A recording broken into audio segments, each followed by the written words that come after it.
And greetings to you, music lovers, thrill seekers, conversationalists all across the fruited plain. Rush Limbaugh, talent on loan from God.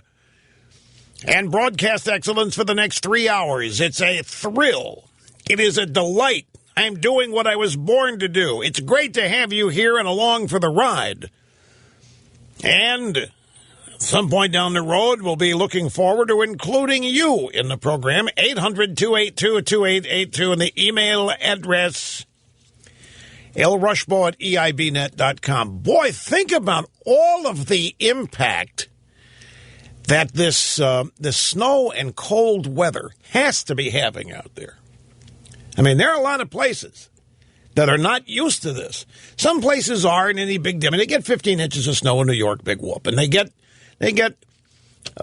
inclement weather like this in a lot of places. And despite the media, people are used to it. But there are places that are getting weather that do not get it regularly, and as such may not be prepared for it. And I think of how many people may have died already, and nobody knows about it because the media is not interested. If this were a heat wave, you know how many people, whatever the number is, we'd know. They'd have a daily count up there on the screen. I'd blame it on global warming. But because it's happening here in a deep freeze, there is also a deep freeze. I mean, you got the usual, the media people standing out in the snow telling us it's snowing. And they're standing out in the snow and they're telling us how hard it's snowing, which we can see. And then they're saying, we're going to get back inside real quick. We just wanted to show you, even though everybody knows. And they're doing the usual. Remember now, if you get into a skid when you're driving, which you shouldn't be driving, but if you are, remember to turn into the skid. Don't hit the brakes. That'll just make it worse. Pump the brake. They're doing all of that because they assume that everybody's stupid and dumb. But I just, whenever there's a heat wave, we're always told how many people it'll kill and then how many people have died. Just a thought experiment. Imagine if this were a heat wave instead of a cold snap. And think about what the reporting would be like. Think about all of the deaths that would be blamed on it. Just imagine how the news would be used to try to ram through a carbon tax or some other anti-global warming initiative. I'll tell you, the Drudge page today, brutal weather intensifies, historic ice storm unfolds in South. Georgia warned, catastrophic, at least 12 dead. Hospitalizations from sledding crashes. Travel impossible. Ice from Texas and North Carolina. Cars abandoned on snow-covered roads. Thousands without power.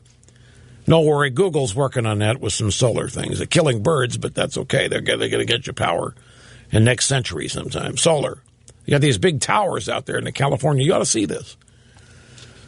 You ought to see this. They have a giant 703 of them in the picture I saw. 3 750-foot tall towers. And they literally are killing birds in the thousands because these mirrors and the other aspects of the apparatus to create solar power are creating temperatures of 1,000 degrees, and the birds are flying through there not knowing, and they're finding bird bodies with singed and burned wings and everything. But, of course, it's okay to kill birds in the pursuit of solar power or wind power. I've got this. I think it's an Investor's Business Daily story. I forget what it is, but I've got it here in the stack. It's a massive project. And, of course, being funded by the government. $1.5 billion or some such thing. It's incredible what this thing looks like. So they're working on getting you power in the California desert via the sun and mirrors and dead birds. If you're freezing, hang in there and be tough. Residents cook food in fireplaces. City fines residents up to $100 for not shoveling sidewalks. Panicked shoppers fight over food. Up to 15 inches in New York City. Snow rage afflicts locals. Man puts gun to plow driver's head. Psychiatrist. Tremendous amount of seasonal affect disorder. And the biggie, Valentine's Day ruined. Jeez. That's it. Valentine's Day ruined. Thousands lose power. Eastern North Carolina.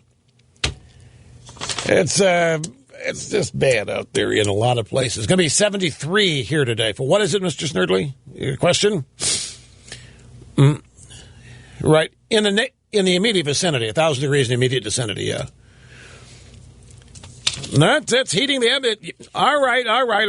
Let me find it here. They are, yeah, at 1,000 degrees, it is no doubt heating the atmosphere and the environment.